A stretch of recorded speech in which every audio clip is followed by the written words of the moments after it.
আজ আমাদের হাতে মানে দারুণ একটা জিনিস এসছে। অভিনেত্রী সাদিয়া আয়মানকে নিয়ে তৈরি করা ১০০টা প্রশ্নের একটা পুরো তালিকা। চলুন তো দেখি, এই প্রশ্নগুলো একটু ঘেঁটে দেখলে আসলে কি বোঝা যায়। মানে শুধু সাদিয়া আয়মান সম্পর্কেই নয়, বরং একজন তারকাকে ঘিরে মানুষের আগ্রহটা ঠিক কেমন থাকে সেটার একটা একটা ধারণা পাওয়া যেতে পারে। হ্যাঁ, ঠিক তাই। এই তালিকাটা মানে এটা শুধু একগাদা প্রশ্ন না, এটা তো আসলে একটা আয়নার মতো, যেখানে আজকের দিনের যে সেলিব্রিটি সংস্কৃতি আর দর্শকদের মনের ভেতরের কৌতূহল দুটোই ফুটে উঠছে। দেখাই যাচ্ছে একদম পার্সোনাল তথ্য থেকে শুরু করে ধরুন পেশাগত জীবনের খুঁটিনাটি, এমনকি ভবিষ্যতের স্বপ্ন পর্যন্ত সবকিছু নিয়েই জানার একটা আগ্রহ। হুম। শুরুতেই দেখি একেবারে ব্যক্তিগত প্রশ্নগুলো, যেমন জন্ম কোথায়, পরিবারে কে কে আছেন, পড়াশোনা, পছন্দের জিনিস কি কি। এগুলো তো বেশ স্বাভাবিক, তাই না? যে কোনো পরিচিত মুখ সম্পর্কেই মানুষ এগুলো জানতে চায়। এগুলোকে কি বলা যায় তারকা হওয়ার প্রথম ধাপ? মানে সবার আগে পরিচয়টা জানা। হ্যাঁ, এক অর্থে তো বটেই। এগুলো পরিচিতির একটা বলতে পারেন ভিত্তি তৈরি করে। কিন্তু যেটা বেশি আগ্রহ জাগায় আমার মনে হয় তা হলো ওই কেরিয়ার সংক্রান্ত প্রশ্নগুলো। দেখুন না, তার প্রথম কাজ কোনটা ছিল? ওই যে নাসুমেশি নাটক মায়াশালিক, ও হ্যাঁ, মায়া শালিক। বা ধরুন সিনেমা কাজল রেখার অভিজ্ঞতা কেমন ছিল, সহশিল্পীদের সাথে কাজের বোঝাপড়া মানে কেমিস্ট্রি কেমন, হ্যাঁ, হ্যাঁ। পুরস্কার পেয়েছেন কিনা, বা ধরুন কোন ধরনের চরিত্রে তিনি নিজে কাজ করতে বেশি পছন্দ করেন। এই সব প্রশ্নই তো আছে এখানে। এখানে একটা ব্যাপার কিন্তু স্পষ্ট, মানুষ শুধু পর্দায় দেখানো গল্পটা দেখেই সন্তুষ্ট নয়, ঠিক। তারা ওই তৈরির পেছনের গল্পটাও জানতে চায়। আর এই পেছনের গল্প জানার আগ্রহটা কি শুধু কাজের মধ্যেই থেমে থাকে, নাকি মানুষ হিসেবে শিল্পীকে আরও একটু কাছ থেকে মানে ছোঁয়ার চেষ্টা? কারণ এরপরই তো দেখছি ব্যক্তিত্ব আর চিন্তাভাবনা নিয়ে প্রশ্ন আসছে। তিনি আসলে কেমন মানুষ, ইন্ট্রোভার্ট না এক্সট্রোভার্ট, মানে অন্তর্মুখী না বহির্মুখী? হুম। অবসর পেলে কি করেন, কোনো সামাজিক কাজে যুক্ত আছেন কিনা, ফ্যাশন নিয়ে ভাবেন, এমনকি মানসিক চাপ কিভাবে সামলান, এগুলোও জানতে চায় মানুষ। প্রশ্নগুলো বেশ ব্যক্তিগত কিন্তু পাবলিক ইন্টারেস্টেরও, তাই না?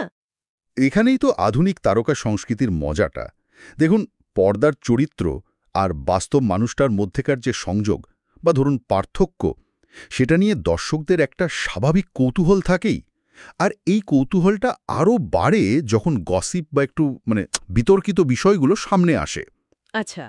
এই তালিকাতেও দেখুন না, প্রেম নিয়ে প্রশ্ন আছে, বিয়ে নিয়ে ভাবনা, কোনো বিতর্কিত ঘটনা বা ধরুন ভাইরাল ভিডিও, এগুলো নিয়ে তার সম্ভাব্য প্রতিক্রিয়া কি হতে পারে, এই ধরনের প্রশ্নও রাখা হয়েছে।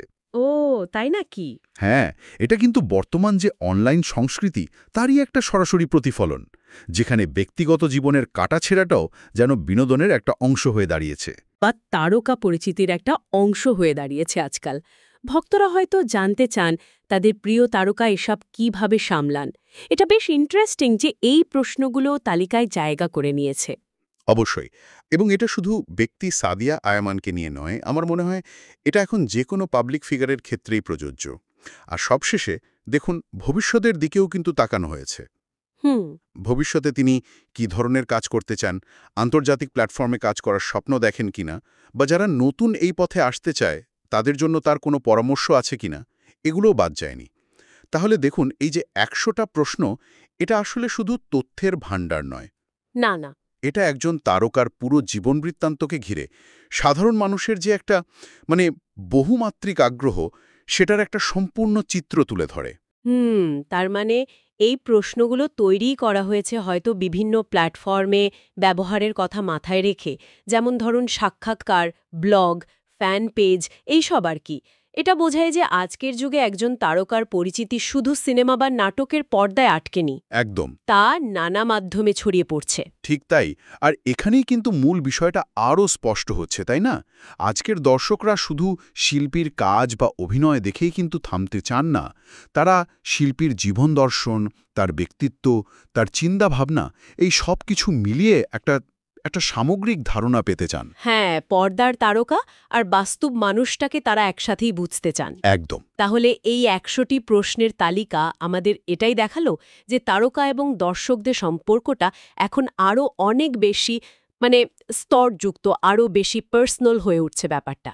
আর এটাই হয়তো আজকের আলোচনা শেষে একটা ভাবনার খোরাক জোগাতে পারে। কি বলেন? এই যে ব্যক্তিগত জীবন আর শিল্পী সত্তার মধ্যেকার যে দেয়ালটা, সেটা ক্রমশ ঝাপসা হয়ে আসছে।